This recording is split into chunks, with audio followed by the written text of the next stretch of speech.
नमस्कार दोस्तों, आज हम आपको एक ऐसे विमान की कहानी सुनाएंगे जिसने एविएशन की दुनिया को पूरी तरह बदल दिया। ये विमान था कॉनकॉर्ड, एक सुपरसोनिक पैसेंजर जेट जो आवाज की गति से भी तेज उड़ता था। 1950 के दशक की बात है जब ब्रिटेन और फ्रांस ने मिलकर एक ऐसा विमान बनाने का सपना देखा जो आवाज की गति से भी तेज उड़ सके। ये सपना 1962 में एक समझौते के रूप में आकार लेता है जब दोनों देशों ने एक साथ मिलकर कॉनकॉर्ड नामक सुपरसोनिक विमान बनाने का निर्णय लिया। कॉनकॉर्ड का पहला प्रोटोटाइप 1969 में फ्रांस में तैयार हुआ और 2 मार्च 1969 को इसने अपनी पहली उड़ान भरी। विमान का डिजाइन बेहद अनोखा था, पतली और नुकीली नाक और डेल्टा आकार के पंख जो इसे अन्य विमानों से बिल्कुल अलग बनाते थे। इस विमान की सबसे बड़ी खासियत थी इसकी एक्स्ट्राऑर्डिनरी स्पीड। ये विमान माक 2 की गति से उड़ान भर सकता था, यानी आवाज की गति से भी 2 गुना तेज। इसके साथ ही कॉनकॉर्ड ने एयर ट्रैवल के तरीके को पूरी तरह से बदल दिया। अब ये जानना भी जरूरी है कि हवाई जहाज़ों को उनकी स्पीड के आधार पर कैसे कैटेगराइज किया जाता है। हवाई जहाज की स्पीड को मापने के लिए एक खास पैरामीटर का उपयोग किया जाता है जिसे माक नंबर कहते हैं। माक नंबर साउंड की स्पीड का अनुपात होता है, यानी अगर कोई विमान माक 1 की गति से उड़ रहा है तो वो ठीक साउंड की स्पीड के बराबर उड़ रहा है। एग्जाम्पल के लिए माक 1 की गति लगभग 1225 किलोमीटर प्रति घंटा होती है, जो कि हवा के तापमान और दबाव के आधार पर बदल सकती है। हवाई जहाज़ों की गति के आधार पर उन्हें 4 टाइप में कैटेगराइज किया गया है: सबसोनिक, ट्रांससोनिक, सुपरसोनिक और हाइपरसोनिक। आइए अब इन चारों को समझ लेते हैं। सबसोनिक वो विमान हैं जो माक 1 से कम गति पर उड़ते हैं।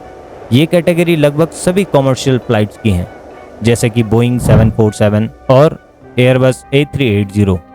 इनकी गति लगभग 800 से 900 किलोमीटर प्रति घंटा होती है। अब बात करें ट्रांससोनिक की, तो ये विमान माक 0.8 से माक 1.2 की गति के बीच उड़ते हैं। इस श्रेणी में कुछ लड़ाकू विमान आते हैं जो साउंड की स्पीड के करीब उड़ते हैं। इसके बाद सुपरसोनिक वो विमान होते हैं जो माक 1 से माक 5 तक की गति पर उड़ते हैं। कॉनकॉर्ड इसी श्रेणी का सबसे प्रसिद्ध विमान था जो माक 2 की गति से उड़ सकता था। यह श्रेणी लड़ाकू विमानों और कुछ विशेष परीक्षण विमानों के लिए होती है। हाइपरसोनिक वो विमान होते हैं जो माक 5 से ज़्यादा स्पीड पर उड़ते हैं। ये कैटेगरी उन्नत तकनीकी के लिए होती है, जैसे कि अंतरिक्ष यान और मिसाइल। साल 1976 में कॉनकॉर्ड ने अपनी पहली कॉमर्शियल फ्लाइट शुरू की। ब्रिटिश एयरवेज और एयर फ्रांस ने लंदन और पेरिस से न्यूयॉर्क की सीधी फ्लाइट शुरू की, जो अटलांटिक महासागर को सिर्फ 3.5 घंटों में पार कर लेती थी। कॉनकॉर्ड में सफर करना एक लग्जरी अनुभव था। विमान के अंदर का माहौल बेहद आलीशान होता था और यह केवल अमीर और मशहूर हस्तियों के लिए ही उपलब्ध था। इसकी टिकट की कीमत भी बहुत ज़्यादा थी। इसकी राउंड ट्रिप की कीमत लगभग $12,000 थी, जिससे ये आम लोगों की पहुंच से बाहर था।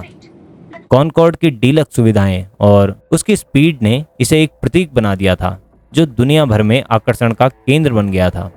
हालांकि कॉनकॉर्ड ने तकनीकी रूप से बहुत तरक्की की, लेकिन इसकी यात्रा आसान नहीं थी। इसका संचालन काफ़ी महंगा था क्योंकि इसका फ्यूल कंजप्शन बहुत ज़्यादा था।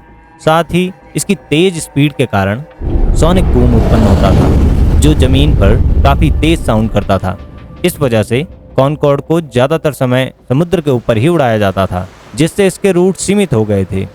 सोनिक बूम साउंड की स्पीड से तेज स्पीड में उड़ते समय उत्पन्न होने वाली एक तीव्र साउंड होती है जो लोगों के लिए एक अप्रिय अनुभव हो सकती है। इस समस्या ने विमान की उड़ान की दिशा और समय को बहुत ज़्यादा प्रभावित किया। 25 जुलाई सन 2000 एयर फ्रांस की फ्लाइट 4590 जो पेरिस के चार्ल्स डी गॉल एयरपोर्ट से न्यूयॉर्क के लिए उड़ान भरने वाली थी। इस फ्लाइट में 100 यात्री और 9 क्रू मेंबर थे। जैसे ही कॉनकॉर्ड ने टेक ऑफ किया, विमान के बाएं विंग के नीचे आग लग गई, जिससे पायलट को तुरंत इमरजेंसी की स्थिति का सामना करना पड़ा। यह हादसा उस समय हुआ जब रनवे पर एक धातु की पट्टी पड़ी हुई थी। दरअसल ये पट्टी कॉन्टिनेंटल एयरलाइंस के DC-10 विमान से गिर गई थी।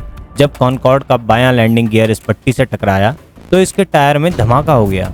इस धमाके से टायर के टुकड़े चारों तरफ बिखर गए और इनमें से एक बड़ा टुकड़ा विमान के फ्यूल टैंक से टकराया, जिससे फ्यूल टैंक में छेद हो गया। फ्यूल टैंक में हुए इस छेद के कारण बहुत तेजी से फ्यूल बाहर निकलने लगा, जो इंजन की गर्मी के संपर्क में आते ही आग पकड़ गया। इस आग ने विमान के बाएं हिस्से को जकड़ लिया और देखते ही देखते विमान का संतुलन बिगड़ने लगा। आग लगने के कारण बायां इंजन पूरी तरह से ठप हो गया और विमान का दूसरा इंजन भी इस आग की चपेट में आ गया। पायलट्स ने विमान को कंट्रोल करने की बहुत कोशिश की, लेकिन विमान की स्पीड और आग की बढ़ती तीव्रता ने उन्हें कोई मौका नहीं दिया। विमान पेरिस एयरपोर्ट से लगभग 10 किलोमीटर दूर एक होटल पर जा गिरा। हादसे में विमान में सवार सभी 109 लोग और होटल में मौजूद 4 लोग मारे गए। कुल मिलाकर इस हादसे में 113 लोगों की जान चली गई। ये दुर्घटना एविएशन हिस्ट्री की सबसे दर्दनाक घटनाओं में से एक थी।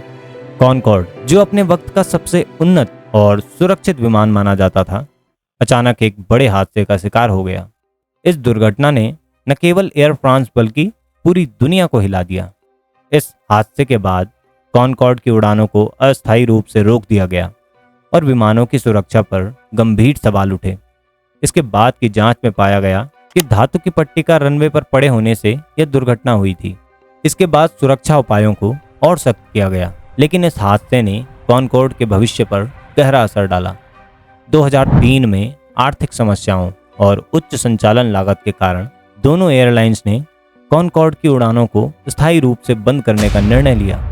यह विमान एक तकनीकी और डिजाइन की उपलब्धि के बावजूद अपनी पूरी क्षमता का उपयोग नहीं कर सका। इसके बंद होने के साथ ही सुपरसोनिक यात्रा का एक युग समाप्त हो गया। ये विमान न केवल गति और तकनीक की उन्नति का प्रतीक था, बल्कि इसने हमें यह भी सिखाया कि उन्नति के साथ साथ सुरक्षा और स्थिरता भी उतनी ही महत्वपूर्ण होती है।